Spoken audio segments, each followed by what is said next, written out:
Recite the Pledge of Allegiance. Pledge allegiance to the flag of the United States of America and to the republic for which it stands, one nation, under God, indivisible, with liberty and justice for all. There's Frankie. Did you speed a little? Yes, I was speeding, no miles. You hear that, Brandon? Yes. All the way here. Today is Tuesday, December the 16th, 6 p.m. This is a regular meeting of the Greensburg Water Board. We call to order. Have a roll call. Donna? Chuck, Here. Tony, Here. Frank, Here. Iris, Robin. Here. November's meeting is an informal meeting only. October's minutes are here if anyone would like to see them. If not, I've read them and I see no problem with them. If we can approve the minutes from October's meeting. I'll second it. Motion's been made and seconded to approve the minutes from October. Roll call. Chuck, Yes. Tony, Yes. Frank, Yes. Iris, Robin. Bye. Thank you. New business, HNTB river intake, yeah? Hello there. Well, one of our things was to present to you 50% where we were at. That was pretty much last month, but since we didn't have a quorum for a meeting, I thought I'd bring the drawings where they are at now. It says 50%. We are probably a little farther along than that, but I took a snapshot of where the drawings are today so we can kind of run through those. And to save trees, I did not make copies, so we'll just kind of look at this, since they probably have changed since I made these this afternoon. Well, there's the title, and I won't bore you with a lot of the electrical stuff, one-lines, but just to give you an idea of some of the stuff that will be in there. This is kind of a roadmap for how all the equipment will be powered up. And we'll get to, there is some of the telemetry stuff. Basically, we'll be utilizing radio telemetry for all the components at the Flat Rock to talk to your existing towers, upland, as well as the plant, so that Rick will be able to monitor and control stuff from his plant. This is similar, same technology that was used with the last time he did some improvements there. So, and there's a site plan, and hopefully I'll orient to everybody. This is your current electrical building. This is your existing clarifier. This is your existing low service pump station. Here's your caisson, or low lift pump station, and your current intake is at this location. So what we're adding to that is this is your secondary intake with the two screens. This will be the new low lift pump station, and that will have a force main that will run along this route here up to a new clarifier here, and then this is the new low service pump station. And this circle here represents a future clarifier for the next phase. The hatched area kind of just represents, the dark hatch is kind of your existing drive as today, and then this area here is what we're proposing as the new drive. One other thing is your existing sludge lagoon is here. It will now look more like a T-shape, and those details still haven't been worked out, but generally that's what it's looking like at this point. And that is just the contour showing how all the site slopes to the river. And there's some working drawings on the lagoon. And that is some electrical stuff that needs a lot of cleanup, so we're going to move on. These are ISC. I get this better picture here. This is your the new screens. There are 2 of them, and then this little circles here represents bollards or protective pipes that will be put in the river to protect any floating debris down there from hitting the new screens. You got some valves here to isolate. It's a little different than your current system. Your current intake screen is basically buried in the bottom of the riverbed. This way will be about, I think it's roughly 15 inches of clearance off the bottom. You should get better flow coming in, less debris, less clogging, less backwashing that will be required for that, because you're pulling at an area of the river that's much cleaner. The only downside is if you got under very high or drought conditions, your old screen may be able to pull a little longer than these screens, but I think for 98% of the time, these will be a much better situation for you. Question. Yep. How deep is that? The river itself is just it's somewhere between 7 and 9 feet. It's not very deep. So, and that was originally when we first started looking at this, we were looking at 1 screen, and they make a screen big enough for the flow we were looking at. But because of the cover and the depth we needed, we had to go to 2 smaller screens. So there's some advantages. It actually worked out that cost-wise, it wasn't that much. In fact, it was a little less on some things. So because these are probably a little more readily available than the larger one, and because we needed that to get the cover that we had. So, and this gives you some redundancy on top of that. Yeah. Is that other one staying in as well? You said? Yes, the other one's staying in. Yeah. Okay, good. Yeah, both those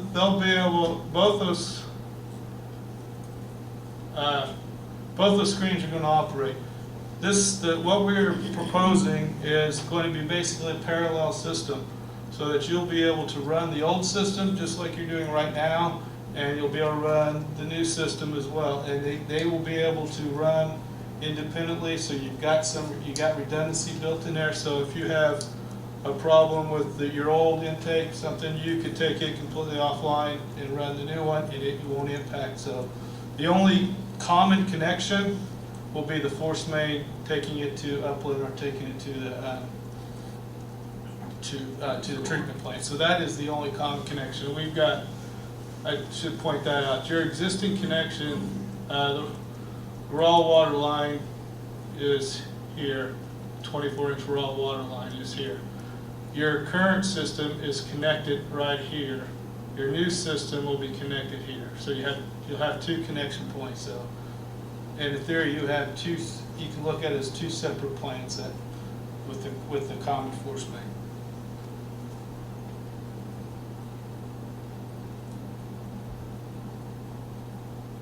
Oh, it's am I going wrong? I'm the wrong way. Sorry. Technically challenged here. This is the plan view of your low lift pump station. This is the pipe coming from the river, and if you look at it from the point, north is up. It will gravity into this station here, this wet well here. You'll have room for 5 pumps. Initially, you'll put 3 in. Basically, these 2 middle ones will be future pumps. All the piping and valves will be put up with blind flange, so that in theory all you really have to do is come in and drop 2 new pumps down the road to get the thing up to the second phase. And this is just a scenario. You'll have hatches over each of the pumps, and your valve vault here to access your valves. Of course, I'm going the wrong way again. Give you a little bit of an idea. This is this cross-section view of it. There's one of your pumps, and there's your valve vault. I believe you're around, I can't see that, I think it's 23 feet deep, somewhere in that range, 23 to 25 feet deep. This is your incoming pipe from the river. We've got some baffles in here to protect, to disperse the flow as it comes in. so that you don't inundate one of the pumps. This is a unique situation from a standpoint, it's gravity fed from the river. The river has a pretty constant, and for the most part, a constant level, except during flood conditions it goes up. So this level in here, as you start pulling water out, there'll be a slight drop, but it will maintain a pretty consistent level in this pump station, unlike a typical wastewater pump station. So you'll have a pretty maintained level. We are putting in a sluice gate here, an isolation gate, so in case under some situation where you do not want the river water coming into your station, you can isolate your station at this point as well. So for maintenance purposes, if you have to get down there, that's a way you could isolate this pump station, or if something would happen that you'd have some contaminant flow coming down there, you could very quickly shut that pump station off to protect yourself. So that's just that will be the structural drawings for that same station. This is a plan view of the clarifier. It's a circular clarifier with the flow coming into the center. Probably a better view of it is this way here. You have flow coming in through here, and then you got weirs over here that discharge into the launders off the side here. Basically, this is a settling clarifier or a pre-sediment clarifier. The system down here below is to collect any sludge. At the bottom will be forced down into this trough, and then the piping's not shown, but then there'll be a sludge line that will go to your sludge lagoon. And this is an isometric of your low service pump station. Again, it's a similar. These pumps are what they call vertical turbines. The motor's set up above on this first floor, which will be in here, and the intake or where you pull water will come in at the bottom below that. This is similar to what you have now, except that it's going to give Rick room to work. Your current one is very tight. It was put in there to maintain that existing building, and there isn't a lot of room. We are going to match brick, try to match the brick exterior. It's going to have a similar roof lines as your existing two buildings out there, so they should be pretty coordinated. Hopefully we'll be able to match the brick pretty close. It's been about 8 years ago, so but I think you should get something fairly close. As far as pulling these pumps, there'll be hatches that aren't shown yet, skylight hatches that you'll be able to pull the pumps from that standpoint. Here's the plan view of those. Again, they are two future pumps. Initially, we'll put 4 pumps in. We'll require 3 to operate to meet the current demand.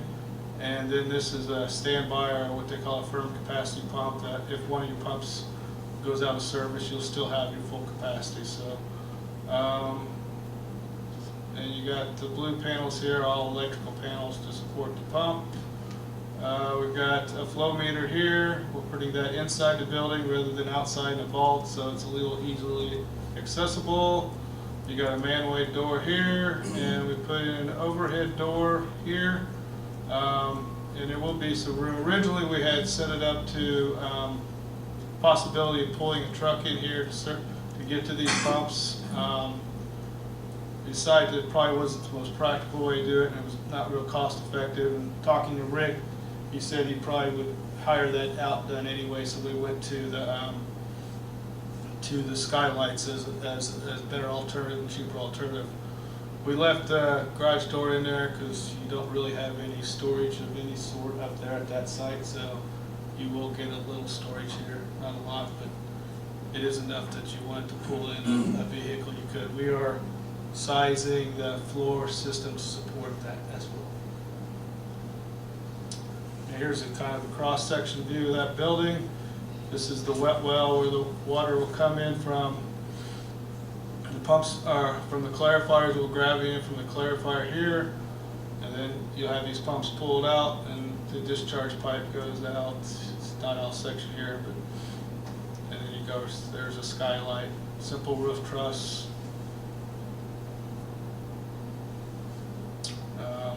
There's just another view, how it's, well, we'll have baffles to control flow into each of the pumps.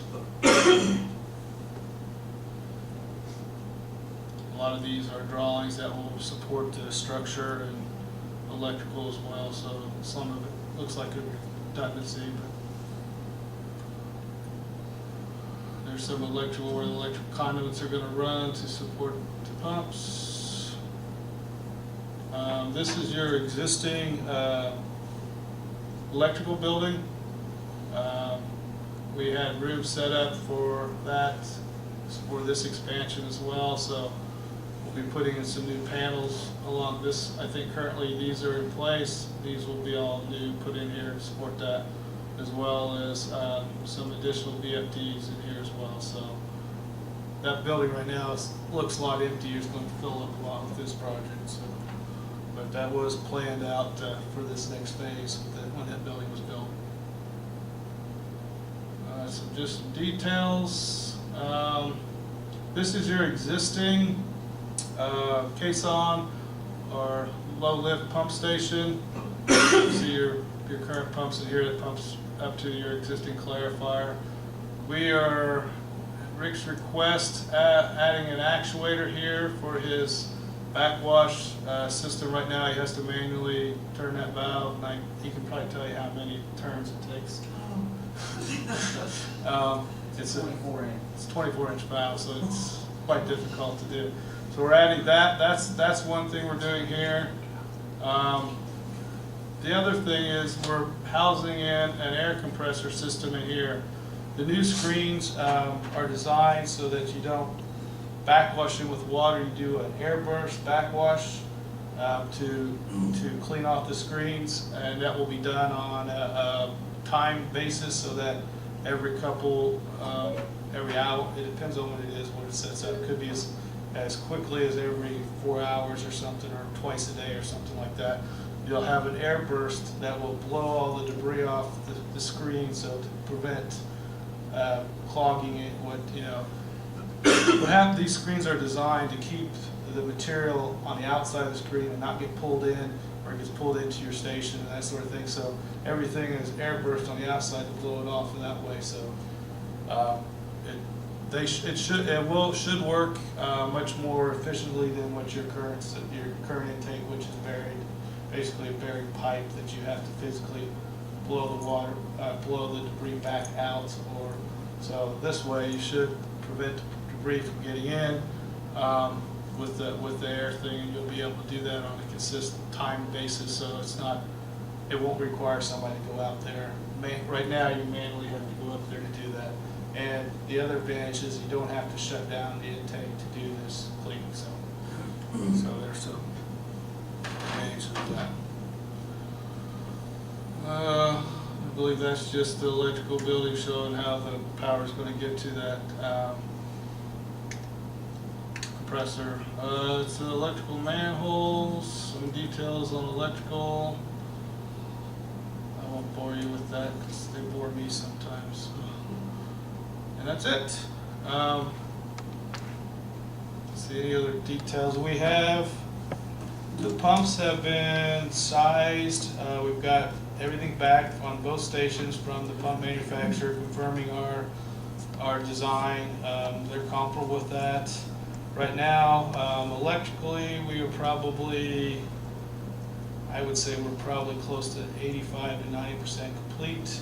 They're a little farther ahead. My structural guys, because we had some issues with the configuration of the low lift pump station, that they are just now getting started, so they're probably more about 35 to 40%, but they should catch up. We don't have really any difficult, deep or complex structures, so that they should be caught up by the next due date.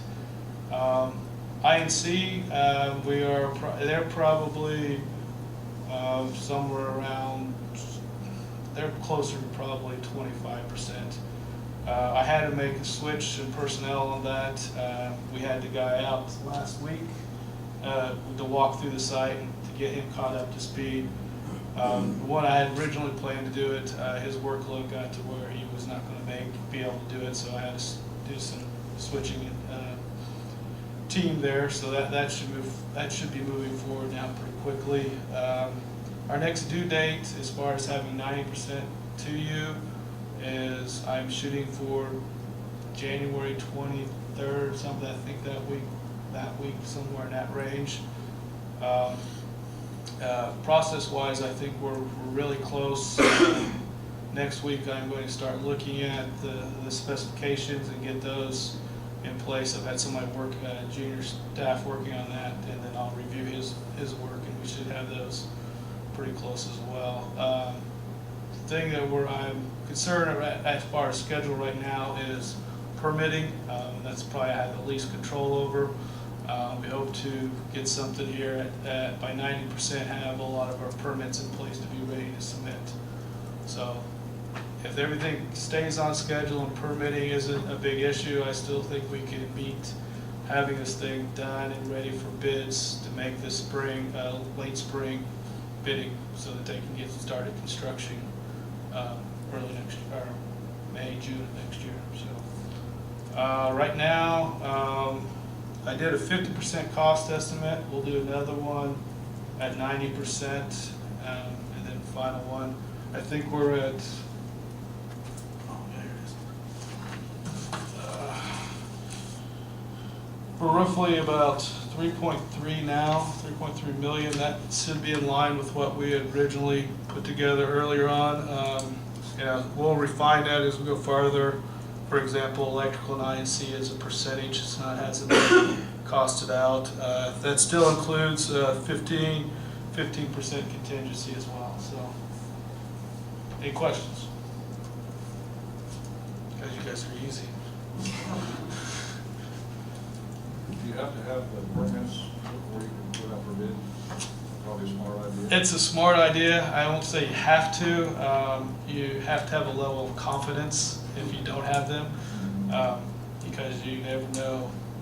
What you run the risk of is if from the regulatory they make you make a change, you either have to do that by addendum if you've taken bids, then you hit a change order. If you have to do that, then that portion of work doesn't get as competitively bid as you would like, because basically at that point the contractor's got a little more of the upper hand. So that's the reason why you won't want to do that. Now, if you think there's going to be no changes, no impact to construction, you could proceed with that. You just have to add language in your specifications that you'd have to maybe hold the bid. The contractor will have to hold his bids a little longer than normally. So normally it's 30 to 60 days. You may have to extend that to 90 days. Sometimes a contractor, they'll push back on that, holding that because they're trying to schedule their work, and they'll put a premium if you have to hold the bids for a length of time. Those are some of the things you have to do too. So sometimes you have to do that if you're trying to meet a schedule. That would be a risk analysis you guys will have to take, whether or not it's worth pushing the schedule forward or holding back on that. So, okay. Very good. Very good. Thank you. Thank you very much. Thank you. Don, are you going to use this projector or not? No, Okay. thank you.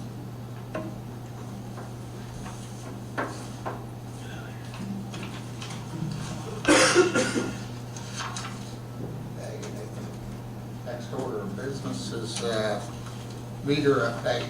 Is that you, Donna? Yes, or- I guess so. I did not prepare to show you the software and things. It's been busy this morning. But I do have a short update as far as I passed out the report. We were able to install 34 meters over the last month since last board meeting. We did turn in the 84 meters for warranty, and we don't have any of those back yet. We ordered the upgrade, and we have not gotten that yet either. 40 meters have been delivered that we had ordered. That was on the report from last month. We have not ordered the updated 2G network yet. We will there's no hurry, it just needs to be done by January of 2017. The biggest thing that has really happened over the last month is Jeff Smith worked with a person from Mueller. I did not get to meet the gentleman, but they were working on getting repeaters changed out in our system. There were some problems with some of those. That's where the meter signals go to, and then they bounce off to the collectors, and then we get the readings. And the page after this shows the routes that we have, the numbers in the routes, the number of reads that came in, and the amount of rereads that we had to do.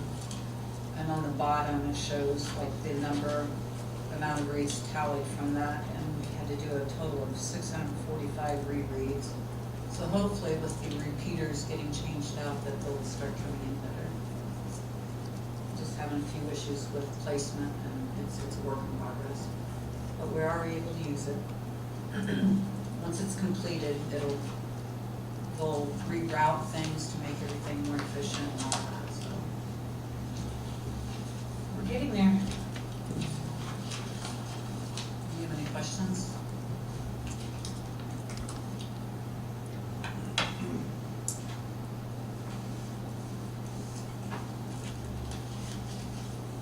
Any questions for Donna? No. Yours? Thank you, Donna. Thank you.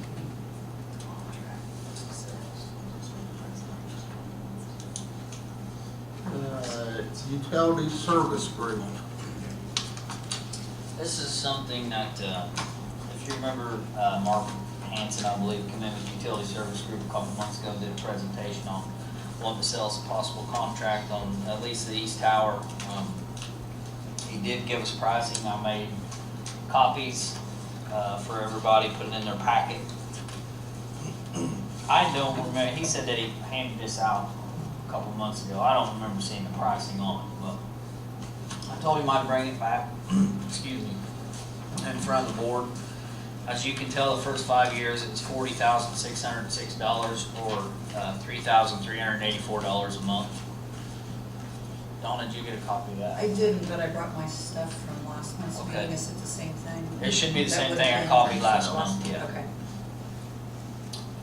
I guess with the pricing that is on this, I guess I'm a little concerned that there's no way we can move forward on something like this without putting that in our rate study, because that would definitely affect the rates. With that being said, and the pricing, just looking at it, and I know Frank can probably chime in a little bit, as far as the cleaning and painting, is there any way you can come up with maybe some numbers or have somebody on your side to give us an estimate, or I just don't feel comfortable, I guess, with that kind of money. And you're talking just about the tower by the high school. Yeah, I'm talking about the new tower. This is nothing to do with Right. the south tower, which I probably feel needs more attention out of all the towers we have, but, you know, it's the board's decision. I'm just giving you my opinion. It's a lot of money, and maybe if we had, you know, somebody take maybe a second look at it, maybe give us a rough estimate on what it will cost to do a cleaning, or, it just seems high to me, I guess what I'm saying. Yeah. One of our vice presidents has looked at this, I handed him this document, and he had to be out of town, so by next meeting, I can throw some numbers out there that what it would take for us to do it, or an estimate of the same type of work. If that's all right, and we can hash that out, and have something to compare it to. Well, I did put some money, as you know, in our 5-year capital improvement plan. I did put some money, nothing like that kind of money we're talking, but, you know, some money for inspections or emergency services or whatever. But it's something we need to look at, obviously, with our towers. We need to keep them up. And I feel that the south tower is something that we probably need to look at, and probably maybe put some money back to do some work on it, painting or what have you. So. I think the process makes sense. The theory is right, but I think Yeah. we looked at the numbers a few months ago, and what we would spend over the next 20 years on all of our tanks, I was just really disappointed that all the work that this firm went to, the savings over that 20 years was pretty minimal. Very, very minimal. I mean, single percent digit, I suppose. I thought it was come back in being one of the same as it really was, Right. so. Well, I told Mark I'd bring it in front of the board to see, you know, what your wishes are. You want me to just, or do you want to table it? Do you want to just go back to the drawing board? Do you want me to come back with prices? Do you want me to? Well, I think it guess makes sense if we get, direction. we get more, you know, more numbers out there. Like amongst others, there's other companies. There's gotta be some other vendors out there that do the same thing. I've used a couple out there in the past too. Liquid Engineering. Have you dealt with them, Frank? I've used them a few times, and They did something, all right. I've had them dive my clear well at the plant, and I do believe they did dive the south tower also. Yeah, because me and him got a little bad luck the other day. Oh yeah? You gotta quit that. You wouldn't let me see the video, remember that? I do remember something about that. I got, Let's get some more numbers. I think it makes sense to be able to plan Right. for the next 20 years and not have to take those big hits when we have to. I just don't think we're going to do anything really yet. Well, with that being said, if you remember 3 or 4 months ago, my sanitary survey with IDEM said that we needed to paint the tower, which is, you know, that's not like saying you need to tie your shoe, but it's a lot of money. And we did have an inspection, and that might have been, that was Liquid Engineering that he was talking about. They said everything was fine on it, you know, it had a little bit of, whatever was growing on the side of it, but as far as being painted at that time, they said it was okay. yeah. So I will, It was silver, I think that's the reason. right, It would have to stay that way. I would like to see those buildings quicker, right? I think if we change the colors where we have to power sandblast, is that, You don't- from my You understanding, don't want to do that. because of the lead paint? So you better like it silver. With that being said, I make a motion that we table this proposal from Utility Service Group until we've looked into it, studied it a little further. Motion's been made and seconded, comment, roll call. Chuck? Yes. Tony? Yes. Frank? Or probably the same, just to, remind them. Okay. Iris? Yes. Robin? Yes. Very good. I do have a couple more things, just kind of asking for a little bit of direction. If you remember correctly, for one was the backhoe, we replaced the motor in it. And I believe Robin had asked me at that time, if you know, or is it a possibility we could use 2 backhoes? And it is a possibility. With that being said, since we've had the new motor put in it, I think we've used it 1 time. I can't sit here and justify leaving that $20,000 backhoe sitting down in that building now with a brand new motor and running it maybe 3 or 4 times a year. We could possibly, Mark Klostercamper's been real good about letting us borrow his. If there was a couple times last winter we needed 2 backhoes, Chris was on one, I was on one. And I think we're gonna have more trouble with it sitting in the north building down there, and not being ran than if we was to go ahead and maybe sell it. And if we needed to get one to borrow from the street department or the sewer plant. Again, it's the board's decision, I'm just telling you it hasn't. I thought we would use it more for, you know, even loading the dump truck with gravel or whatever, and we haven't used it for that hardly, so. I guess my suggestion would probably be to, and I don't know how the board wants me to handle it, if you want me to list it at a certain price, if you wanna take bids on it, or Tony's the car dealer, maybe he can give us a little insight on Is that. this a good time to sell it, or should we wait until, would this be Spring. better off waiting until like March or something? Well, I mean, it's been down there for a couple months now, and I mean, it's just sitting there, Right. so it's not gonna hurt for another 3 or 4 months to sit there, by no means. I hate to see it just continually sit there, and it's just gonna depreciate, so. Well, I thought, you know, when we made that decision, it was a good enough piece that we at least get it fixed. Right. And if we had to sell them, decide to sell them, we'd still be okay with it, so. If we're not doing it, I don't see why we wouldn't want to sell it. It makes sense to hang on to it through the winter time, because if we have a winter like we did last year, it might get used, but it makes sense to sell it rather than let it sit. Would you take bids, or would you Well, put a price and offer it this much and see what? I'm afraid that if we took bids, that would probably come in lower than what we Well, want. we can put a reserve on it. So it'd be the board's discretion, you know, whatever come in, to say yay or nay, so. I would like to list it, you know, when we was to trade that in, I talked to the guy, I said, if we put it on the John Deere guy, and I talked to him, and I said, if we put a new motor now, what can we get out? He said, you should get roughly around 20,000. Now, my mechanic says I'm not gonna get that much, so, you know, maybe start around there, I don't know. Well, why don't we take a look at what we have in it, and at least come up with a reserve amount that we don't want to go below, because it's still got no value to us than that. I think we got around 8,000 in the motor, is what we got in it. It's a brand new motor, so. Well, you wanna keep it though through the winter, just. And that's fine, I just wanted to bring it to your attention, though. I believe keeping it through the winter, you know, spring, you're gonna catch some of the construction guys even that might need it. You're right. And you'll get more money. Bigger market in the spring. Sounds good to me. Okay. Actually, about April or May, so we ready to sell it? One other thing, I just want to let you know, he also come to me and let me know that Chris's truck, his utility truck, it's a 3/4 ton, it's not a dually by no means.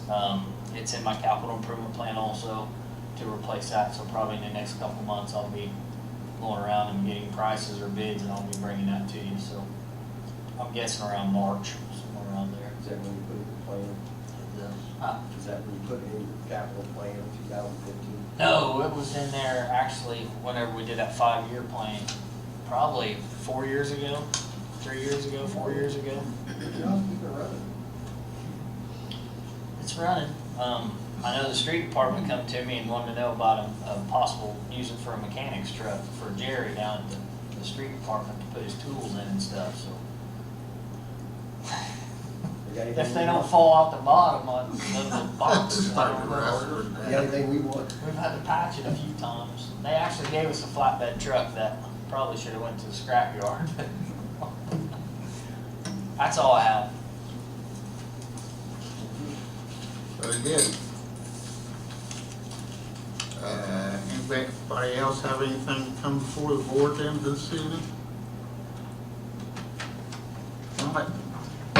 Adjourned.